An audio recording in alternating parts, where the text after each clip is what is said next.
Neal Brown is a Texas Longhorn. Horns Brown?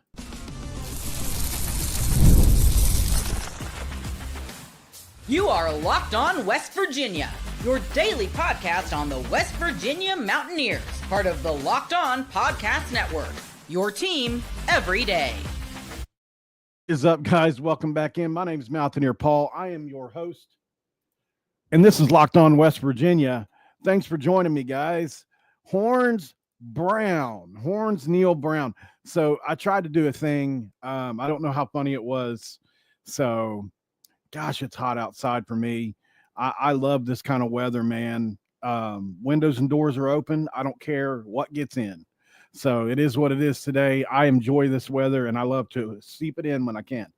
All right, so Neal Brown somehow, some way gets a job late, and I was not expecting it, man. I wasn't expecting it. If you're not familiar with what's happened here, Neal Brown has been hired by Texas in a role that is unspecified. I think we can guess. I'm sure he'll probably be the defensive coordinator, but I'm sure we can guess that he's going to be in some kind of offensive analyst role, right? Maybe co-coordinator. I don't know. We know that Steve Sarkisian basically calls plays, right? Kyle Flood is a big part of their offense. They have a lot of different guys in that room that are really good, coaches and play callers. Sarkisian, one of the very best there is. It's hard to get better. So I think, this is an interesting spot. I think you can never have, it's like the Saban thing. Why wouldn't you emulate the Saban thing?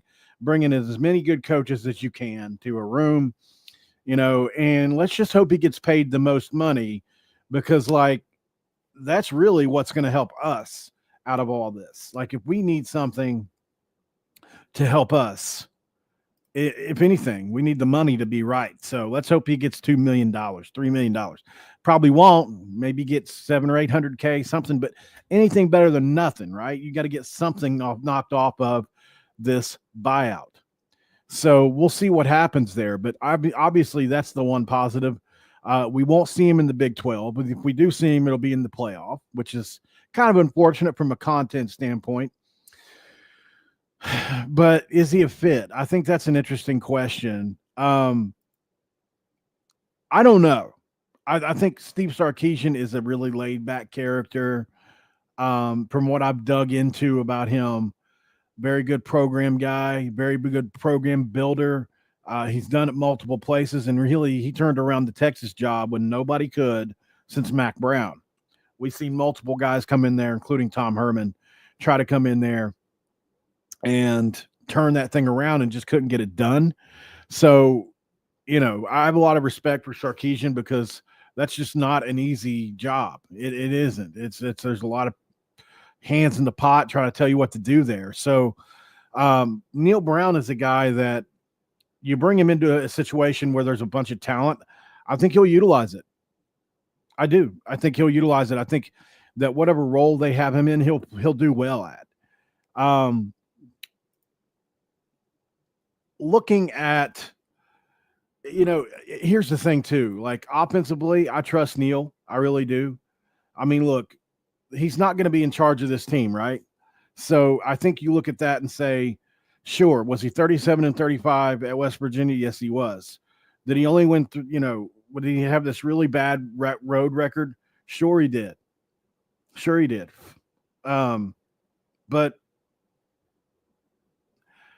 for me, anyways, looking at it, none of that matters here.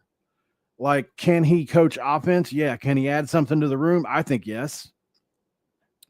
So I don't think there is anything to really bicker about or worry about as far as Texas people go. If somebody, like, I think I'm going to go on somebody's show later, and they're going to ask me, what I think about Neal Brown. And I'm going to say he's a great offensive mind. He can be very stubborn. I think he gets set in his own ways, but I do think he can add something to Texas. Absolutely can. I don't know what they're going to be looking for exactly. But if they're looking for a guy that can help them in the offensive meeting room or even schedule some plays, maybe the first 10 plays of a game or be involved in that, he'll be great. If you want a guy to pick out talent, I don't know. I think he's great with quarterbacks. I think, he gets really, really tied up with his quarterbacks. So I think that, that's one of those things too, where if you put him in charge of that, he's going to get really close to the guy. So that's something that you have to consider. But with Garrett, I think he got too close. With JT, I felt like he got too close. And with Daggy, I felt like he got too close to where he really couldn't see much further than that. So that's just my thing. He's not the best at recruiting, in my opinion, at least the portal era. But if you give him good talent, I think he can work with it. And it's really going to depend on what they ask him to do, obviously. So, but yeah, I think this is a good hire for Texas. Like I said, the Nick Saban thing, where you just hire as many good coaches as you can and go with it. And if you look at who he has got on staff already, he's got Chad Scott, right? He's got obviously Gary Patterson had been on staff in the past. So this isn't like out of his realm. Like he's gone this route before with a Gary Patterson, who was way more successful than Neal head coaching. And I'm honestly shocked he's not gotten a head coaching job somewhere. It's Patterson. Like that's shocking when you think about it, but that's a whole different show. But yeah, so this is interesting. We'll follow it. We'll see what his official job title is, and we'll update it.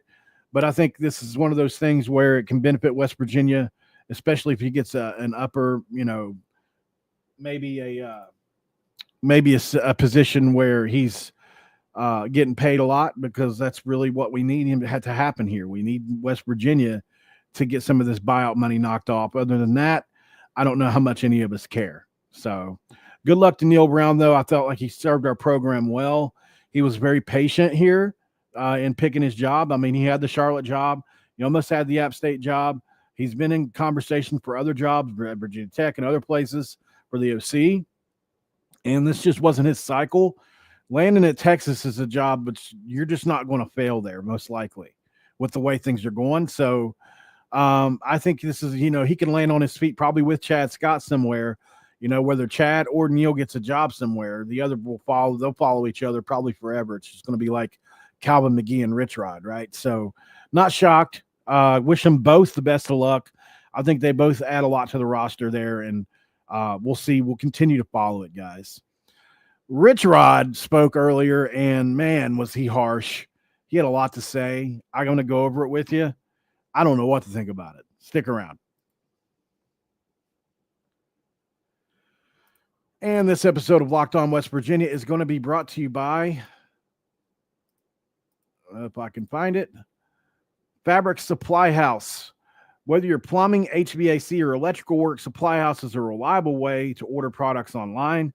Their easy-to-use website is packed with helpful resources and the latest product info to help you get the job done right. Plus, with a complete inventory of over 200,000 parts from 400 top brands, you'll find exactly what you need delivered fast and from coast to coast. Need help with an order? Supply House offers expert support and industry-leading service, so you always have a real person to talk to. Always look for trade professionals looking for an extra edge. Their free Trade Master program offers exclusive perks like a dedicated phone line, free shipping, and discounts on every order. Thousands of skilled professionals are taking advantage. Now it's your turn. Join the Trade Master program at supplyhouse.com. That's supplyhouse.com/TM and start ordering plumbing, HVAC, and electrical supplies with just a few clicks. If you use promo code S-H5 for 5% off your first order, that's at supplyhouse.com. In segment 2, I crack a do. Have a drink, swig up if you got something in hand. Don't be drinking no beers. Kidding. Just talking to myself there. So Rich Rod, I got my notes. Let me get back to my ring light sits right in the way of all my comments. So it's like, it's crappy, but I have to look around it. I know I need to put it in a better place. So I'm gonna start. I was jotting stuff down and putting in different places. So it's not going to be in order, but I thought one of the coolest things he talked about was kind of where he gets that hard edge philosophy, and that's from Coach Coach Bill McConnell, who is a guy that coached him really early on in his career. That was really cool. I really loved, enjoyed hearing that. Give him a lot of props that he's one of the best coaches he's ever been involved with. It's nice to know the genesis of hard edge. And Bill McConnell is apparently the coach.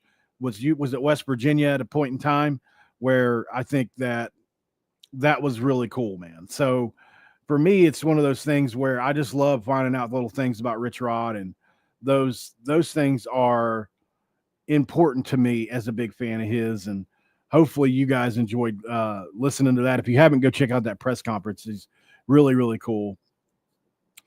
He mentioned Dior Hubbard again today as the most consistent running back. So I thought that was interesting. Dior Hubbard is a guy that, probably would have really caught on, had no matter who was going to be here. So I think that's really interesting. Obviously Jahima's out right now, rehabbing that knee, and the other guys are kind of lost in the sauce, to say the least. So this is interesting. I'm going to be watching to see if Dior Hubbard maybe sticks out a little bit more here as we get closer to fall camp. So that's going to be cool. He said the defense was horrible. I mean, he really talked about it. The defense being bad. He said it multiple times. So I don't know how to feel about that, guys. I think it's practice 4. So that's one of those things that I looked at, like, when he talked about it, like, what do you expect him to say? I mean, he's not going to praise everybody this early on. It's just not happening with Rich Rod.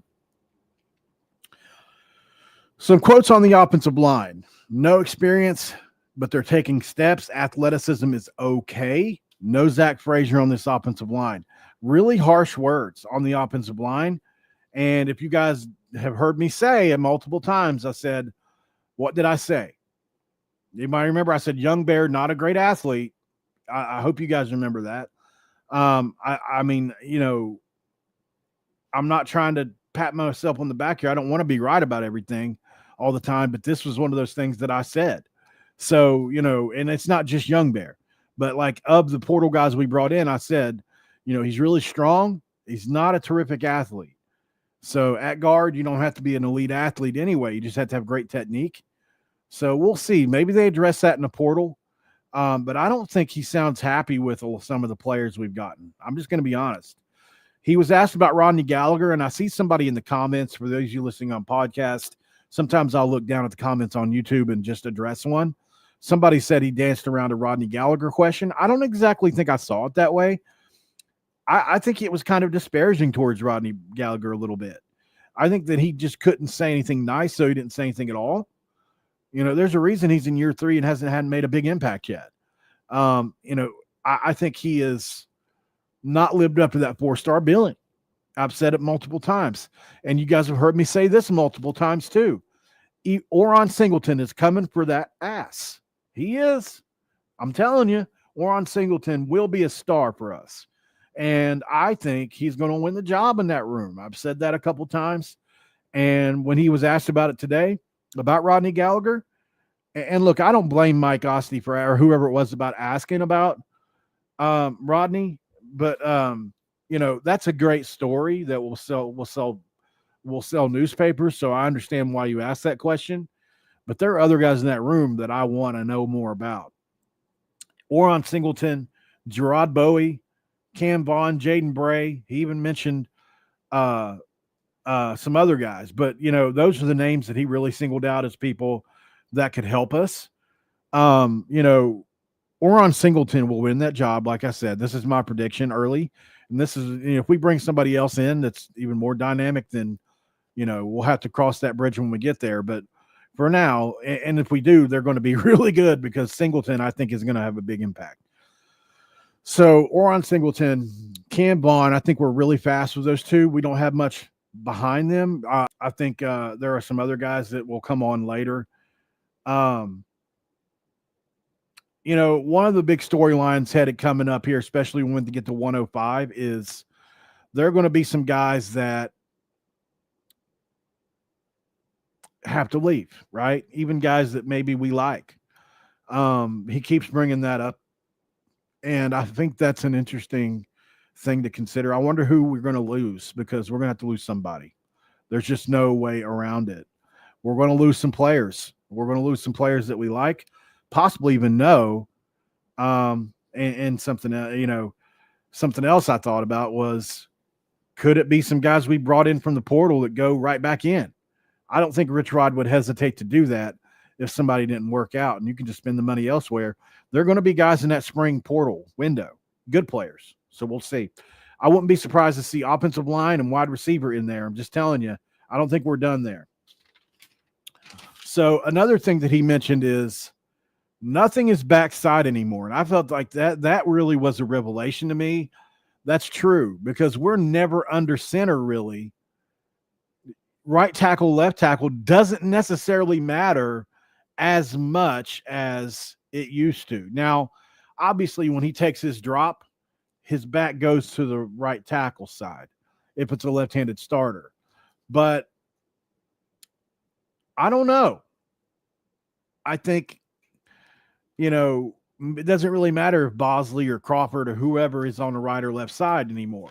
And that's something that I didn't consider coming into the, you know, all this. I always like to think about that, like the right side tackle, left side tackle, and which one is getting paid a little more. In this case, I think, you know, we'll find out. In Rich Rod's offense, I think whoever ends up on that right side, in my opinion, still going to need to be the better tackle. But then again, maybe you do need him on the left side because that's where the best pass rushers go. It's a really fascinating kind of talk to have. Let's see, what else was there on here? I think I had one more thing to talk about. That is, oh yeah, the tight ends. He talked about the tight ends today. He mentioned Gen Ross and a few others being really good athletes. So I think, you know, though that's a room to watch. Pascuzzi obviously hadn't run a lot of routes. He mentioned a couple other guys that are really improving. So, you know, overall takeaways from the press conference was he's not really happy, I don't think, with a lot. He's not willing to give a lot away either. If there's anything good, you're not going to hear it. You're not going to hear it. Let's just go ahead and not until the summer because there's another portal window ahead. That's just what it is. And people like us, you know, agents are watching these press conferences looking for more money for their players. And then there are people watching these press conferences and practices looking for players to poach. That is just what it is. People are hired to do that. If you don't think that's going on, you're crazy. It's going on. Like there are people dedicated to looking at other schools and contacting their players, young players that maybe haven't broken out that are on the verge.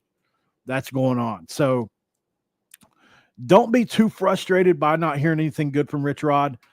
I just think that's probably a sign of the times and one of the reasons we don't have a spring game this year. Up next on Locked On West Virginia, Utah is on the horizon. Can West Virginia get a win? Let's talk about it. Locked On West Virginia.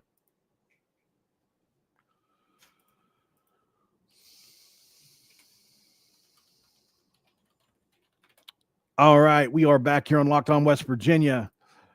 Talking some basketball really quick before we get out of here. So the game preview, I'm going to try to get done here in a little bit.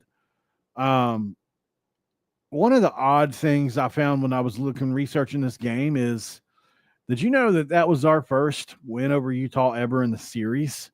And we played a few times against them. Utah 6-1 against us all time in basketball. Isn't that just an really odd deal? I don't know, man. It was just like, what? I couldn't believe that whenever I saw it. Just, sometimes you think you know something and you don't. I would have thought that we either hadn't played at all or once or twice and that West Virginia had won those. Not the case, man. Utah has literally dominated the series versus West Virginia. So, whatever, man. I just, and look, who knows when those games were. That's something that I could look up, but I didn't have time to. So we will, let's see. Looking at the preview, obviously, West Virginia won the first game. I think that's something that is going to be on Utah's mind. It's a really late tip at 9. It's 1 hour short, earlier than the last one, which is kind of cool. I mean, at least it's not 10 o'clock. In my opinion, the game was a lot closer than the score shows, 72-61. It was closer. If you watch the game, it was close. This is a losable game. So we will see. They won 5 home games in a row, and they dominated Arizona State the other day. Utah did at home. It's a tough place to play. Utah fans are rabid fans. They're very similar to our fan base. They've got a stadium size very similar to ours in football. So like they really are similar to our fan base. Not a lot of pro teams in the state, those kind of things. We have none, but they have, don't have a ton.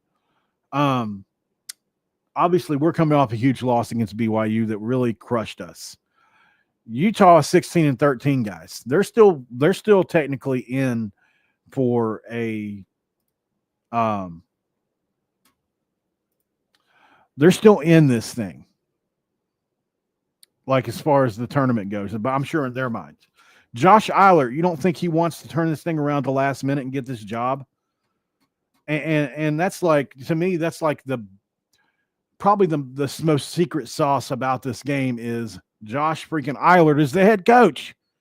Like, what the hell? 365 days ago, West Virginia, he was on our sidelines. Now here he is on the Utah sideline trying to knock us out of the tournament. And look, if we lose this game, we'll be in jeopardy. Believe that. So this would be a bad loss. West Virginia continues to struggle from the offensive side of the court. Obviously, they defense is not an issue, although there are some things that concern me with defensively, like down low. It's really what we're averaging is 68 a game, 42% from the field for the year. In the 15 games we've eclipsed that per Keenan Cummings, we're 10-5. So, look for us to shoot better than 42%. And if we do, that's usually a good sign because our defense is really good. We shoot a lot of threes and we're not very good at them. It is what it is. Like, we are probably top 3 in shots, 12th in makes. Not good. Sincere Harris, Toby Okani, Jonathan Powell, Monty Hansbridge, Javon Small probably going to be the starters in this game or some variation of that. We really need to get out to a fast start with Javon. I think he needs to score early and often. Even though we're still ranked 48th in KenPom, it's going to be a big game opportunity because this is considered a quad 1 win if we get this win. And I think we'll beat UCF at home. But like, if you lose this game along, we're in serious jeopardy because you can lose to UCF. Will you? Not likely, but can you? Yes. So you need to get this win to get to 18 so that even if you do lose to UCF, you can maybe get a tournament win and you're good. Also, winning these last 2 games gives you a shot to get that bye in the Big 12 tournament, which is also huge. So there's a lot going on here. Obviously, the Josh Eilert stuff is super important for me. I think, I wanted him to do well and get that job, but not at our expense. So rooting against Josh Eilert. Might try to bring somebody on, maybe Jay Koontz or somebody to talk that. Haven't spoken to him in a while. Maybe I'll shoot him a text. That's really all I got, guys. Hit that like button before you go. Subscribe to the channel if you're new around here, and drop a comment below and let me know how you feel about this. And I'll talk to you on the next one, guys. Neal Brown is a Texas Longhorn. That's wild. We'll keep you updated on this, guys, and I'll see you on the next one. I'm out of here. Oh, by the way, thanks for making Locked On West Virginia your first listen. Go check out Locked On College Basketball for your next listen, and I'll see you after that, guys. Have a great day. I'm out of here.